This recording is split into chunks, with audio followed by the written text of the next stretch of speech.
नमस्कार दोस्तों, स्वागत है आपका अनसुनी डरावनी कहानियों में। आज की कहानी है घूंघट में कौन। यह कहानी कुरुक्षेत्र के सेक्टर 7 की है, सन 2017 की। हर व्यक्ति की चाहत होती है कि उसे खूबसूरत दुल्हन मिले।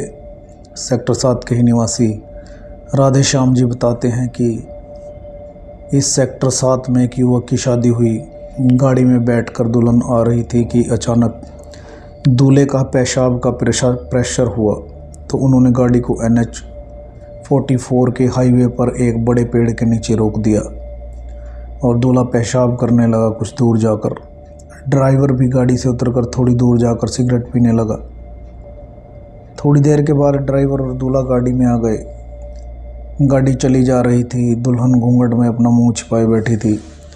तभी दूल्हे रमन ने दुल्हन को कहा, कोई दिक्कत नहीं, अब आप घूंघट खोल सकती हो। तभी दुल्हन वैशाली ने भारी आवाज़ में बोला, मुझे दिक्कत है, मैं घूंघट नहीं खोलूँगी, मुझे ऐसे ही ठीक लगता है। अपने घर वालों को कहना कि कोई भी मेरा घूंघट ना खोले। मैंने मन्नत मांगी थी कि अगर आपसे शादी हो गई तो 1 महीने में मैं अपना घूंघट नहीं खोलूँगी। रमन को महसूस हुआ कि दुल्हन वैशाली की आवाज़ पहले से भारी हो गई है और उसकी सॉफ्टनेस भी ख़त्म हो गई। उसके स्वभाव में एकदम परिवर्तन सा हो गया और कुछ एटीट्यूड भी आ गया। उसके पूछने पर उसने बताया कि उसने ज़्यादा ठंडी कोल्ड ड्रिंक पी ली थी, जिसकी वजह से उसका गला ख़राब हो गया। पर रमन को ये भी लग रहा था कि गला ख़राब होने की वजह से स्वभाव में कैसे परिवर्तन आ सकता है। गाड़ी अभी सेक्टर 7 से 2 किलोमीटर दूर पीपली चौक पर ही थी कि वैशाली बोली, अपने घर वालों को बता देना कि कोई भी उसका घूंघट ना हटाए। उसने हमारी शादी की खातिर 1 महीने की प्रतिज्ञा ली है। रमन ने उत्तर देते हुए कहा, ठीक है, कोई बात नहीं। पर मन ही मन बहुत अजीब सा लग रहा था कि सभी क्या सोचेंगे। गाड़ी घर के सामने रुकती है। पूरा घर लाइट से जगमगा रहा था। दुल्हन गाड़ी में ही बैठी थी अभी भी। दूल्हे ने अपनी माँ के कान में उनको ये सब बात बताई। उसकी माँ ने उसे आंखें दिखाई, पर क्या कर सकती थी। खुशी का माहौल था। उसकी माँ ने रस्में निभाते निभाते हंसते हुए सभी को बोल दिया, हमारे घर ऐसी बहू आई है जो मेरे बेटे से बहुत प्यार करती है। इसलिए एक मंदिर में एक प्रतिज्ञा ले रखी है कि अगर इन दोनों की शादी हो जाती है तो वह 1 महीने अपने घूंघट को नहीं हटाएगी और न ही किसी को चेहरा दिखाएगी। दुल्हन वैशाली जैसे ही कदम घर की दहलीज के अंदर रखती है तो घर की लाइट्स एकदम ऑफ हो जाती है और एक लड़की के हाथ से कांच का गिलास गिरकर टूट जाता है।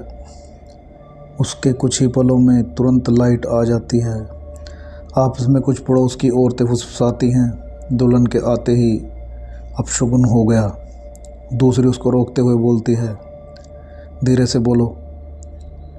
सभी दुल्हन के साथ घूंघट में ही फ़ोटोशूट करा रहे थे।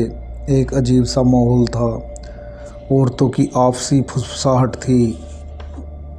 घर में बड़े बुजुर्ग रिश्तेदार इंग्लिश शराब का लुत्फ़ उठा रहे थे। दूसरी तरफ कम उम्र के बच्चे डीजे पर डांस कर रहे थे। सभी मनोरंजन के बाद रात 12 बजे तक थकावट में चूर होकर सो जाते हैं। दूल्हा भी रात 1 बजे तक थकावट से चूर होकर अपने कमरे की लाइट्स ऑफ करके सो जाता है। 2 बजे दूल्हा अड़बड़ाहट के साथ उठता है क्योंकि उसने सपने में किसी चुड़ैल को देख लिया हो जैसे।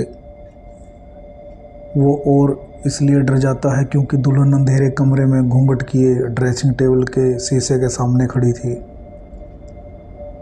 उसने अपने आप को संभालते हुए उसको बोला, क्या हुआ, नींद नहीं आ रही? अगर नींद नहीं आ रही थी तो मुझे जगा देती। इस पर वैशाली बोली, मुझे रात को अकेले ही अच्छा लगता है। सुनसान अकेले में, जब सब सो जाए, हर जगह शांति हो। रमन यह सब सुनकर डर जाता है और हिम्मत बांधकर मर्दाना स्टाइल में बोलता है, घर से दूर आई हो ना, थकावट से बॉडी में दर्द हो रहा होगा, इसलिए शायद नींद नहीं आ रही होगी। कोई बात नहीं, लेट जाओ, मेरे पास, मैं सर दबा देता हूँ। वैशाली घूंघट के साथ ही लेट जाती है। सवेरे सबसे पहले दूल्हे की माँ की ज़ोर ज़ोर से चीखने रोने की आवाज़ें आती हैं। सभी एकदम से उठते हैं, देखते हैं कि दूल्हे के पिता ने उनके मकान के सामने खड़े एक पेड़ पर फांसी लगा ली। चारों तरफ भगदड़ मच गई। उस समय सुबह के 6 बजे हुए थे, क्योंकि सभी देर से उठे थे। पूरे परिवार में शोक और मातम का माहौल पसर गया। पहले तो किसी को सूझबूझ नहीं आई। शाम को जब अपने पिता की लाश को अग्नि देने के बाद रमन और उसका भाई दूसरे लोगों के साथ घर में ही एक कारपेट पर नीचे बैठे थे, तो उसके भाई ने रमन को बताया कि 1:30 बजे की बात है, मुझे कुछ याद है। पिताजी बोल रहे थे कि ये नई दुल्हन बाहर पेड़ के पास क्या कर रही है। उस समय मैं बहुत गहरी नींद में था, तो मैंने इतना ध्यान नहीं दिया। मैंने सोचा भैया भाभी शायद बाहर टहल रहे हों।